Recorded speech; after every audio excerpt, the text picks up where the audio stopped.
अनेक चरित्र आपण मानक मन किनिचंती we are having a man of Bollywood. Let's welcome Raja Murari. आप बहुत साल पहले एक फिल्म किए थे उड़िया में मते बहु करी नीजा। मैंने उसमें एक गाना भी गाया था। कैसा लगता है आपको भुवनेश्वर कट्टाकरपुरी? ये अलग दुनिया है। भी आपकी इनिशियल डेज की जो जर्नी है, आपको किसने डेब्यू की वो चांस, वो अपॉर्चुनिटी कैसे मिली थी? देखिए, आपने नमक हराम में काम किया था अमिताभ बच्चन जी के साथ और राजेश खन्ना जी के साथ। कैसा था आपका एक्सपीरियंस? यहाँ बात आ गई तकदीर, talent, hard work and luck. जब हम कौन बनेगा करोड़पति देखते हैं, सो हेल्पफुल। आपने इतनी सारी फिल्में की हैं, 250 से भी ज्यादा बॉलीवुड फिल्में आपने। 586 सच अ बिग नंबर।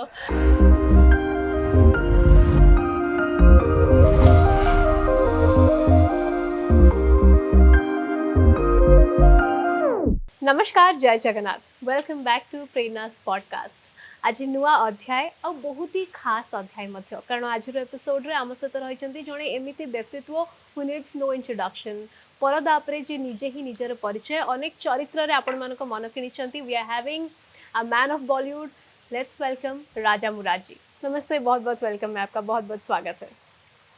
धन्यवाद। Welcome to Odisha. Thank you so much. आप बहुत साल पहले एक फिल्म किए थे उड़िया में मते बहु करी नीजा। Hope you remember. Of course, yes yes. मैंने उसमें एक गाना भी गाया था जी। उसकी शूटिंग हमने भुवनेश्वर में की, कटक में की और पुरी में की। कैसा लगता है आपको भुवनेश्वर कट्टाकरपुरी? ये अलग दुनिया है। यहाँ के बीचेस, यहाँ का खान पान, यहाँ के सीधे साधे लोग, यहाँ की जो एक कुदरती सुंदरता है उड़ीसा की, उससे हमेशा मुझे बहुत आकर्षित किया है और हमेशा मेरी कोशिश होती है उड़ीसा आने की। और 2 महीने पहले मैं आया था, एक टाउनशिप का एड बनाने के लिए मैं यहाँ आया था। जी। तो हमेशा मैं इंतजार करता हूँ कि मुझे उड़ीसा आने का कब इनविटेशन मिलेगा, और ऊपर वाले की मेहरबानी से मुझे उड़ीसा आने का मौका मिलता रहता है। 1969 में आपने FTII से कंप्लीट किया अपना कोर्स, फिर 1971 में you made a debut in Bollywood. एक नजर से आपने लोगों की एक नजर में आ गए और दिल में बस गए पूरा, कि आज तक आप लोगों के दिल में ही हो। ये पूरा जो जर्नी है, हम लोग तो थोड़े से टाइम में इसको बिल्कुल कवर नहीं कर पाएंगे, फिर भी आपकी इनिशियल डेज की जो जर्नी है, आपको किसने डेब्यू की वो चांस, वो अपॉर्चुनिटी कैसे मिली थी? देखिए, बात जो है वो 56 इयर्स पहले शुरू होती है जी। 1969 जब मुझे एडमिशन मिला, और ये 2025 है। बहुत लंबी कहानी है, एक युग बीत गया। और हमारी जो फिल्म इंडस्ट्री है, यहाँ पे किसी के लिए कोई जगह नहीं है, यहाँ किसी के लिए कोई रेड कारपेट नहीं है, यहाँ के सारे दरवाजे बंद हैं। जगह नहीं है लेकिन आपको जगह बनानी है। जी। दरवाजे बंद है लेकिन आपको दरवाजे खोलने हैं। रेड कारपेट नहीं है लेकिन आपको इस काबिल बनना है कि लोग आपके लिए रेड कारपेट बिछाएं। तो मेरे साथ भी ऐसा ही हुआ। जगह नहीं थी, शुरू में लोगों का व्यवहार मेरे साथ अच्छा नहीं था। आपके फादर भी कैरेक्टर आर्टिस्ट थे बॉलीवुड सिनेमा में। जी। ये आपके लिए एक पॉजिटिव साइन हुई कि पहले से ही लोगों के साथ मुलाकात हो चुकी थी, या फिर कोई लोग अपने थे जिनको आप बोल सकते थे कि मुझे भी डेब्यू करना है, कुछ काम करना है इंडस्ट्री में? नहीं, देखिए, ऐसा है कि रदा के साथ मुराद लगा हुआ था जी। लेकिन जिन लोगों ने मुझे काम दिया, उन्होंने कभी मेरे पिताजी के साथ काम नहीं किया था। बी.आर. इशारा ने मुझे ब्रेक दिया एक नजर में। बी.आर. इशारा ने कभी मेरे पिताजी के साथ काम नहीं किया। एक फिल्म थी बिंदी और बंदूक, उसके डायरेक्टर शिबू मित्रा थे, उन्होंने मेरे पिताजी के साथ काम नहीं किया। तीसरी फिल्म थी मेरी जलते बदन रामानंद सागर की। रामानंद सागर जी ने भी मेरे पिताजी के साथ कभी काम नहीं किया। और और चौथी फिल्म थी नमक हराम, जी। ऋषिकेश मुखर्जी ने डायरेक्ट की थी। उन्होंने भी मेरे पिताजी के साथ काम नहीं किया। तो आपको काम मिलता है अपने टैलेंट के बल पर। मेरे पिताजी कोई इतने बड़े स्टार नहीं थे कि साहब एक बहुत बड़ा स्टार सन लॉन्च होने जा रहा है। जी। कैरेक्टर एक्टर थे। हाँ। तो मुझे काफी मेहनत करनी पड़ी, काफी इंतजार करना पड़ा, काफी दौड़ धूप करनी पड़ी, काफी अपने जूते घिसने पड़े, तब जाकर एक मकाम हासिल हुआ है। और प्रेरणा जी, मैं एक बात कहना चाहूंगा आपसे। जी। जी। कामयाबी जो है, सक्सेस, जी। इस कुर्सी के तो 4 पाए हैं, सक्सेस के 3 पाए हैं। ओके। टैलेंट। जी। टैलेंट के बिना कुछ नहीं होता। आपको कितनी भी पैडिंग दे दी जाए, ट्रू, आपकी वेरी ट्रू। जी। कमाल की मार्केटिंग हो, जी। बहुत से स्टार सन्स, स्टार डॉटर्स आए, बड़ी उनको पैडिंग दी गई, बहुत उनकी मार्केटिंग की गई, लेकिन टैलेंट नहीं था तो नतीजा कुछ नहीं निकला। टैलेंट बेसिक होना जरूरी है। सेकंड इज हार्ड वर्क, मेहनत। मेहनत के बिना कुछ नहीं है। कुछ नहीं। कोई सेकंड रास्ता नहीं होता, कोई शॉर्टकट नहीं है। जी। देखिए, अगर हमें मोती पाना है तो हमें सागर की गहराई में जाना जाना पड़ता है। पड़ेगा। जी। वो सड़क पे पड़ा हुआ आपको नहीं मिलेगा, सागर की गहराई में जाना पड़ेगा, उस सीप को ढूंढना पड़ेगा, डूबना पड़ेगा। इसी तरीके से अगर आपको सक्सेस का, कामयाबी का मोती पाना है तो आपको डूबना पड़ेगा, आपको जी। मेहनत करनी पड़ेगी, आपको काम में रमना पड़ेगा। यूं नहीं होता। आपने नमक हराम में काम किया था अमिताभ बच्चन जी के साथ और राजेश खन्ना जी के साथ। कैसा था आपका एक्सपीरियंस? कैसे लोग हैं वो लोग, और कैसे एक कलाकार होके आपके साथ कैसे पेश आते थे, कैसे बात करते थे, एक साथ खाते थे कि नहीं? गुड क्वेश्चन, अच्छा सवाल है आपका। नमक हराम मुझे मिली तकदीर से। जी। नमक हराम का जो एक रोल था शायर का, फिल्म देखी है आपने? वो थोड़ा कुछ सा। देखी है, कुछ हाँ। नहीं देखी है, एनीवे, उसमें एक शायर का रोल था। जी। तो काका जी के एक गुरु थे, वीके शर्मा। काका जी चाह रहे थे कि ये रोल उनके गुरु जी करें, लेकिन सामने ऋषिदा थे, ऋषिदा के आगे किसी की चलती नहीं। अगर कोई और डायरेक्टर होता और काका जी कहते तो किसी में ना करने की हिम्मत नहीं होती। जी। अब तकदीर थी, गुलजार साहब ने मेरा नाम रिकमेंड किया, यहां बात आ गई तकदीर की। Talent, hard work and luck, luck. इसके बिना कुछ नहीं। हम्म। तो काका जी का तो कमाल का दौर था, जो हमने कभी देखा ही, किसी ने नहीं देखा। 16 फिल्में back to back hit, super hit, blockbuster. मेरा उनसे कोई परिचय नहीं था। तो ऋषिदा के असिस्टेंट होते थे नितिन मुकेश, नितिन जी। मुकेश के नीले। फादर जी। और मुकेश जी के सुपुत्र। जी।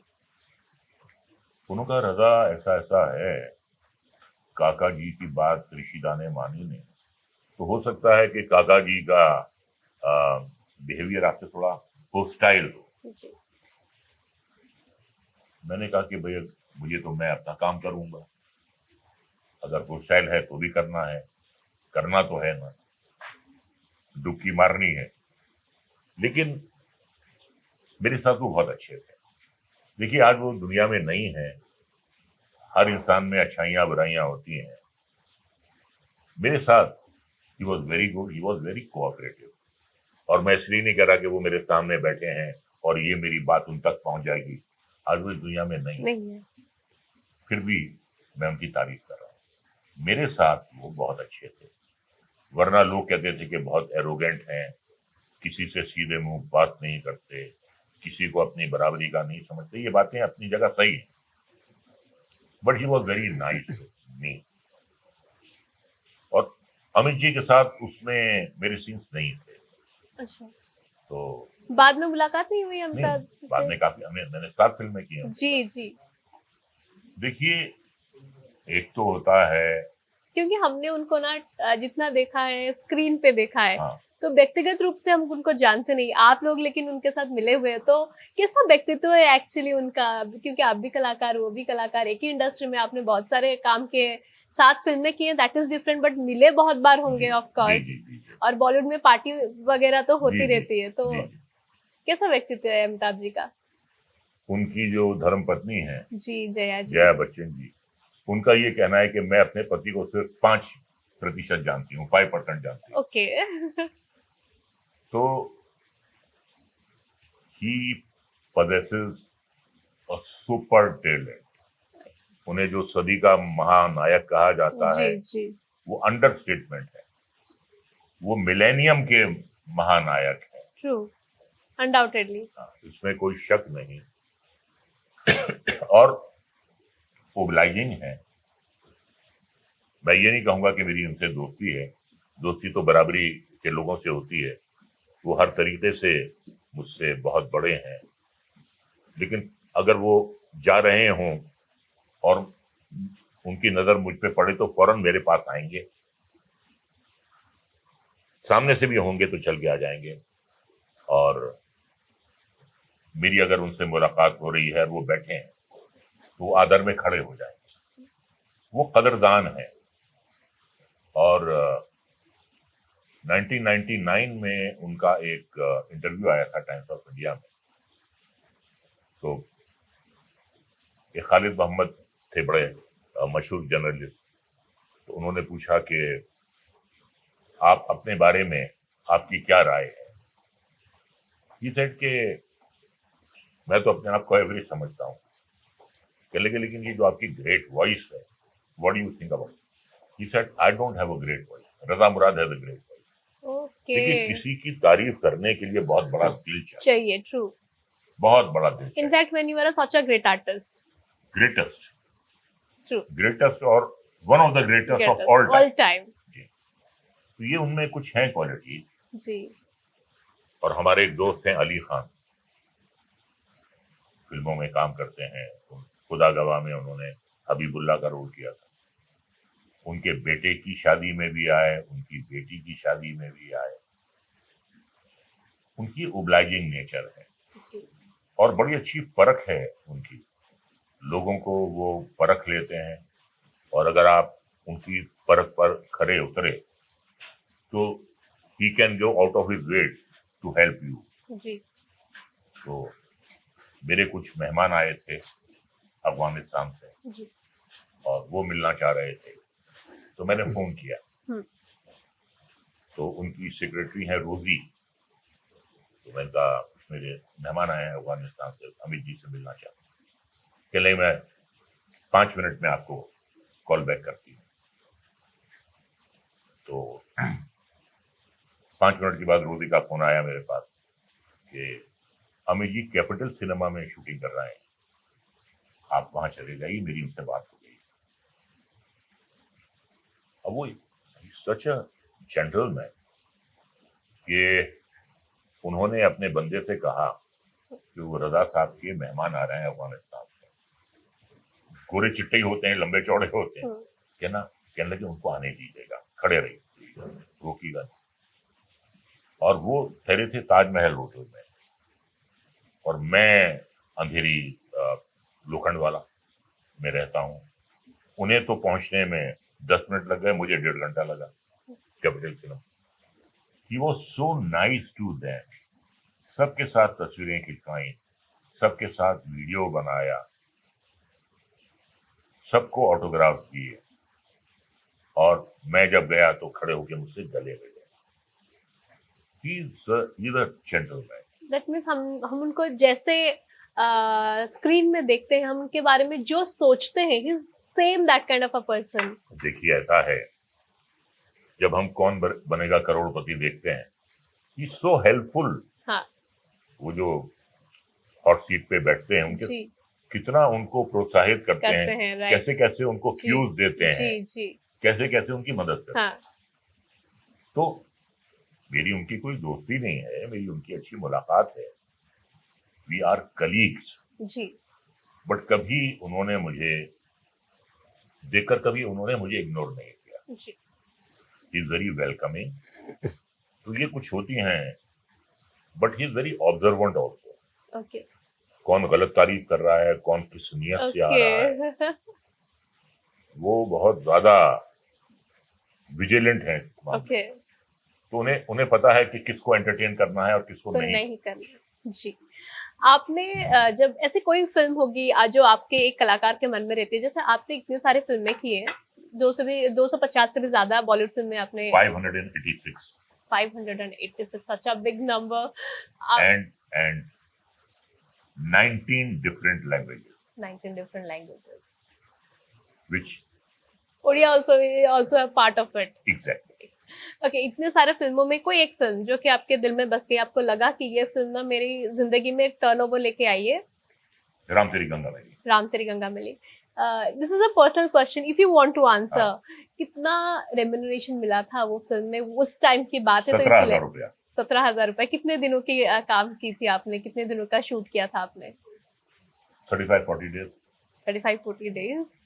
और प्रेम रोग में मिले थे 10,000। ओके। उसमें आपका गुजारा हो जाता था मुंबई में?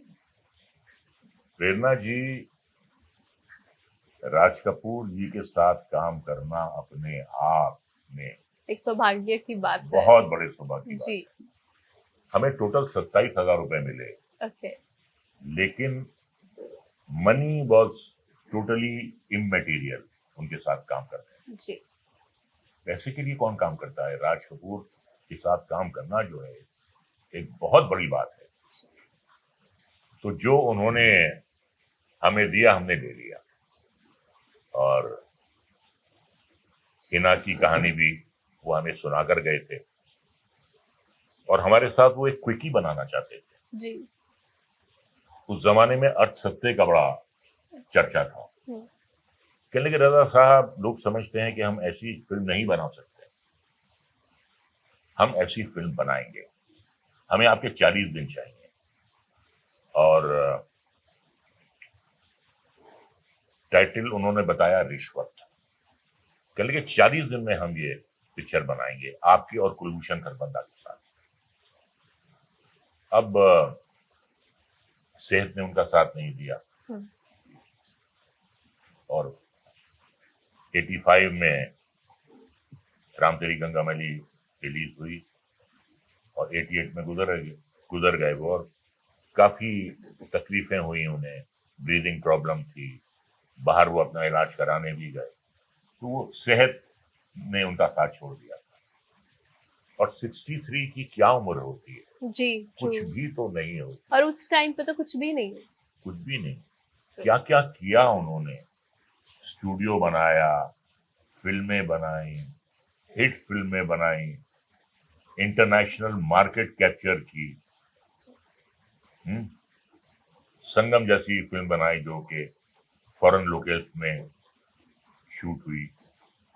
कितना उन्होंने काम किया। जी और सिर्फ वो प्रोड्यूसर डायरेक्टर या एक्टर नहीं थे, he was an editor also. फिल्में फिल्म एडिट भी एडिटर। करते जी थे, जो कि एक बहुत बड़ी कला है, जो कि एक बहुत बड़ा हुनर है। जी तो वो पैदा ही हुए थे, फिल्म बनाने के लिए पैदा हुए थे। जी जी और इतने उतार चढ़ाव। मेरा नाम जोकर 6 साल में बनी, फिल्म नहीं चली, जी। बहुत ही ज्यादा उन्हें उदासी हुई उस फिल्म के ना चलने की। फिर खड़े हो गए नए लड़के लड़की के साथ, एक फ्रेश फेस के साथ उन्होंने बॉबी बनाई, and the rest is history. True. Sir, आपके दो पीढ़ी ने ना ऑलरेडी बॉलीवुड को बहुत ज्यादा कंट्रीब्यूशन दिया है। आपकी आगे की पीढ़ी बॉलीवुड में आएगी, काम करेगी, और आपका क्या इसमें क्या सोच है? देखिए, बात होती है इंटरेस्ट की। जी कई बार आपको इंटरेस्ट होता है, लेकिन उसके बावजूद आप में योग्यता नहीं होती। जी। अब जितने ये एक्टर्स हैं, मुझे बचपन से ही एक्टिंग का शौक था। अच्छा। उन्हें लगता है कि एक्टिंग जो है वो घसीटा राम का हलवा है, कि जाइए हलवाई के यहाँ से और खा हाँ लीजिए जी। और आप एक्टर बन जाइए। जी। शौक होना अलग बात है हम्म। और योग्यता होना अलग बात है। अलग बात।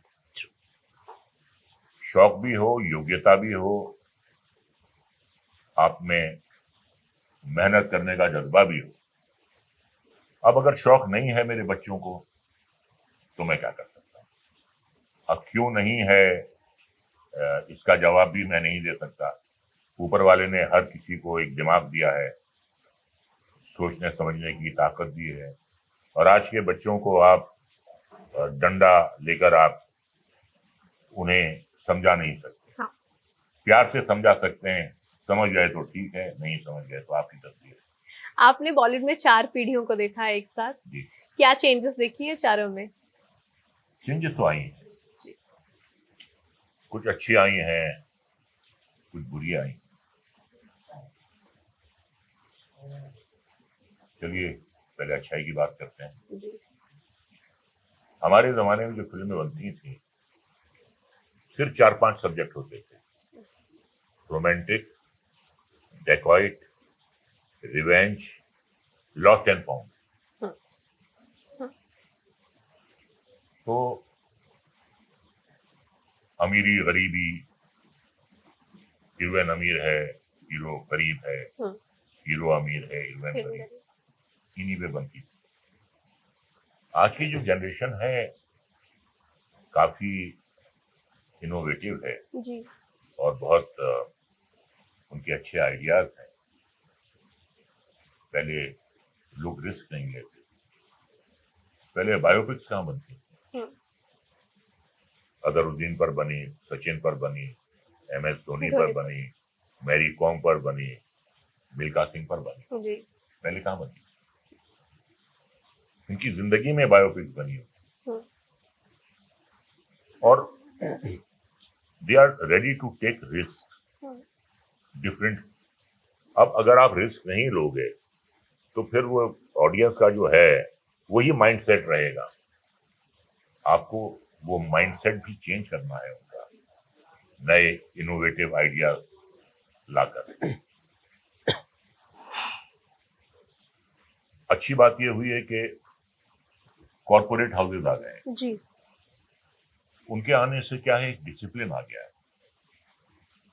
दे मीन बिजनेस, ये आपके पैसे हैं, ये हमारी डेट्स है, हमको अब शुरू करना है और 2027 में हमको सितंबर में रिलीज करना है। एवरीथिंग इज वेल कैलकुलेटिव हो गया है बहुत सारी Exactly. चीजें। प्लान्ड। हम्म, पहले ऐसा नहीं था। पहले ये था कि हीरो के इर्द गिर्द आप परिक्रमा कीजिए, जी हुजूरी कीजिए, उसको साइन कीजिए, फिर वो कहानी चुनेगा, हीरोइन चुनेगा, music director, singer. Probably it was a process. हाँ, प्रोसेस था सब। हीरो, क्योंकि हीरो बिकता था, हम्म, तो उसकी बात को ठुकराने की किसी में हिम्मत होती नहीं। मैं उसका काफी शिकार हुआ। मेरा ताल्लुक किसी ग्रुप से नहीं था, एंड जो कि I ग्रुपिज्म was बहुत an ज्यादा I चलता was था। an I was an introvert. Okay. काम मिलता था कर लेता था। ये जी हुजूरी या चिलम भरना या महफिलों में जाना, ये मेरी फितरत नहीं। उसका मुझे नुकसान भी हुआ, लेकिन मैं काम करता रहा।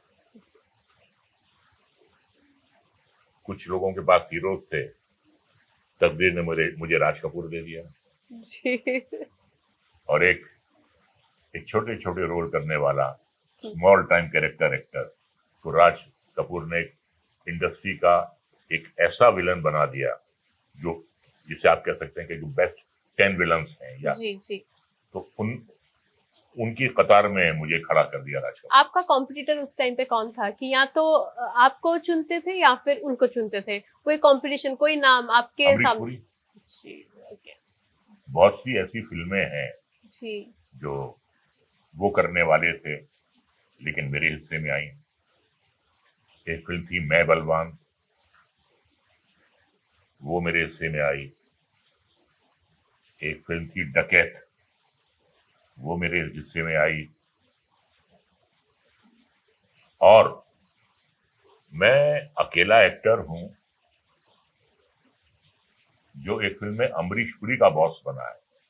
अमरीश पुरी सबके बॉस बनते थे, लेकिन मैं अमरीश पुरी का बॉस बना फिल्म राम लखन में, सर जॉन। जी। मैं ऑर्डर देता हूं और वो मेरे ऑर्डर मानते हैं। Again a big hit. Very big hit, sir John. तो ये हुआ हमारे साथ और सबके साथ काम किया। जो एक गोल्डन इरा का ट्रायो था, दिलीप कुमार, राज कपूर, देवानंद, तीनों के साथ काम किया। तीनों के साथ काम किया। Quite blessed you are. Yes. जैसे कॉमनर्स होते हैं, हम लोग, हर किसी के दिल में होता है कि एक्टर बनना है, मुंबई जाएंगे, स्ट्रगल करेंगे। आप उन लोगों को क्या बोलना चाहोगे? नो दाई सेल्फ, अपने आप को पहचानो। क्योंकि देखिए, इंजीनियर बनने के लिए, आर्किटेक्ट बनने के लिए, डॉक्टर बनने के लिए, लॉयर बनने के लिए आपको एक डिग्री की जरूरत होती है। जी। एक्टर बनने के लिए कोई डिग्री नहीं। उनको लगता है कि ये तो बहुत आसान काम है। जी। अरे फाइट हम कर सकते हैं, डांस हम कर सकते हैं, लेकिन कैमरे के सामने आपको गिवन इंस्ट्रक्शंस होते हैं, कितनी बीट का ये शॉट है, और फाइट जो होती है वो वेल कोरियोग्राफ्ड होती है। जी। उसमें टाइमिंग का आपको बड़ा ख्याल रखना पड़ता है। तो लोग यही समझते हैं कि ये बहुत आसान है, ये बड़ा पथरीला रास्ता है, इससे गुजर के ही फिर आपको, इस रास्ते से गुजर के फिर आपको एक गुलिस्तान मिलता है, वरना फिर आप रास्ते में ही रह जाते हैं। वो आप पथरीला रास्ता क्रॉस ही नहीं कर पाते। लेकिन पथरीला रास्ता है, रंग लाती है हिना पत्थर पे फिर जाने के बाद। कुछ आप में, आपकी दुकान में कुछ सामान तो होना। जी। कोई- बिकने के लायक। बिल्कुल, तभी तो कस्टमर आएगा। आएंगे। हाँ। True. आपने साइन बोर्ड बहुत बड़ा लगा दिया है, लेकिन सामान तो है ही नहीं दुकान में, कौन आए? तो टैलेंट होना चाहिए, और आप प्लेज में काम करते हैं, कॉलेज प्लेज में, यूनिवर्सिटी लेवल पर, स्टेट लेवल पर, वो बात अलग है। ये डिस्ट्रिक्ट या स्टेट लेवल का खिलाड़ी नहीं है, यहाँ पे चाहिए नेशनल और इंटरनेशनल लेवल। जी। क्या एक्सपीरियंस रहा, आप शेयर करना चाहेंगे ये पूरा पॉडकास्ट का? बहुत इम्प्रेस हुआ मैं आपसे। इम्प्रेस भी हुआ और इंस्पायर भी हुआ, क्योंकि अच्छा इंटरव्यू तभी होता है जब कुछ इंटरेस्टिंग सवाल हो, जी। या एंकर जो है आपको इंस्पायर करे, उसके बिना नहीं होता। तो अगर अच्छा हुआ है तो क्रेडिट आपको जाएगा। Thank you so much. दर्शक बंधु, आजिर अध्याय को आम ये सारू देखा आपण मान सहित पुणी गोटे नुआ अध्याय प्रेरणास पॉडकास्ट जड़े नुआ अतिथि सहित से पर्यंत लाइक, शेयर, कमेंट और सब्सक्राइब करने बिल्कुल भूलिबेनी। नमस्कार, जय जगन्नाथ।